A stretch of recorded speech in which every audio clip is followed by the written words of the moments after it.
Soldering is a skill that everyone should know, and while it might appear tricky at first, it's pretty simple to learn the basics. So in this video, I'm going to go through the basics of choosing which soldering iron is right for you, which solder you need, and even which joint to use. Plus, I'm going to go into a bit more of the advanced techniques that NASA, the Australian aviation industry, and the Australian Defence Force require. Finally, I'm going to talk about when you should reach for your soldering iron and when you should use a crimp joint. So to start with, let's take a look at the most common types of soldering irons available and what's right for you. Now, if you're just beginning, it's not probably a great idea to go out and buy the most expensive, absolute top of the range soldering iron. And equally, it's probably not a great idea to buy the absolute cheapest iron you can find on the market.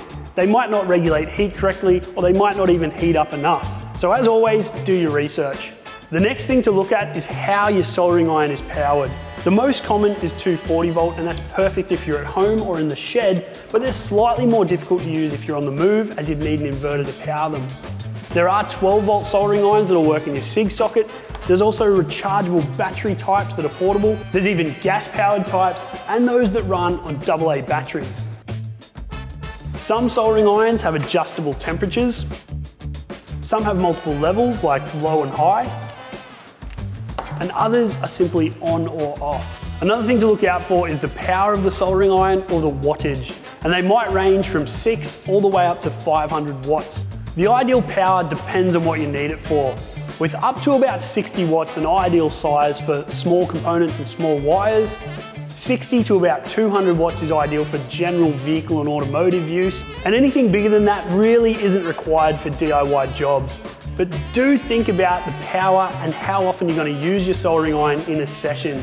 A bigger, more powerful soldering iron is more capable of doing bigger joints repeatedly, while a smaller iron will have to heat up in between. Soldering wires isn't just a physical bond. What's actually happening is as you're heating the solder and connecting the copper, a small amount of the copper actually dissolves and forms a chemical bond as well. The main metal in solder is tin, and then the amount of lead in the ratio affects the melting temperature. Lead-free solder has a much higher melting temperature, which does make it harder to work with. But lead solder has its obvious health risks too.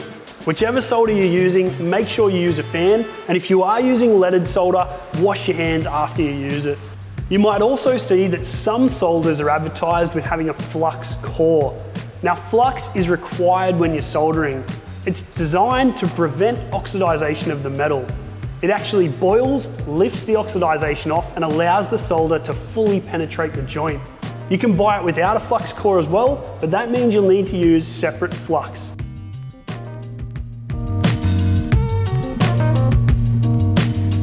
The first thing to do is check the condition of your soldering iron, as you may need to re-tin the end. That means that while it's cool, file the surface down till it's smooth and a bright copper color. Next, turn it on, and while it's heating, apply flux cored solder to the tip until it's covered. Once it's all silver and shiny, you're done. Wipe off any excess with a damp cloth. So let's get on to the process of soldering itself. You might have seen this sort of thing before, and they're generally called helping hands or a soldering station in some cases. Now, the benefit is they'll actually hold your wires in place while you're making your solder join.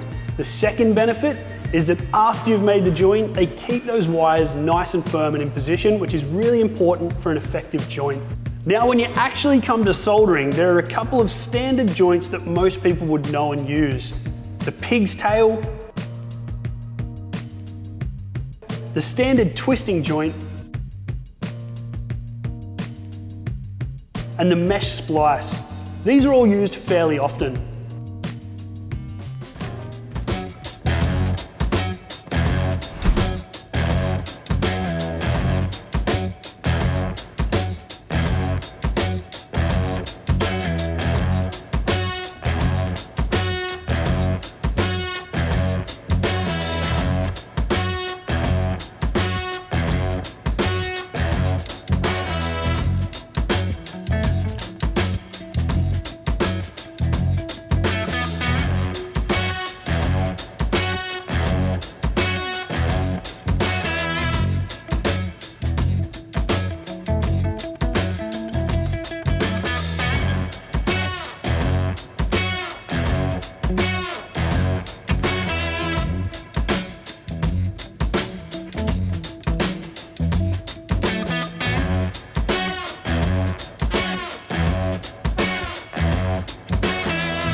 A good soldered joint will have a bright silvery appearance. It'll be smooth without sharp edges or lumps, and the shape of the joint itself should be visible. The most common mistake people make is what's called a dry joint or a cold joint. And that's where instead of using your soldering iron to heat up the joint and then feeding the solder in, you actually use the iron to melt the solder onto the joint. It'll appear dull, grey and chalky or lumpy like this, and it means you're not getting a good electrical connection. The other problem is using too much solder and letting it wick all the way up the wire. So your wire should be flexible, but if you put too much on, the wire will solidify under the insulation, which will create a stress point that could easily break if subjected to vibrations.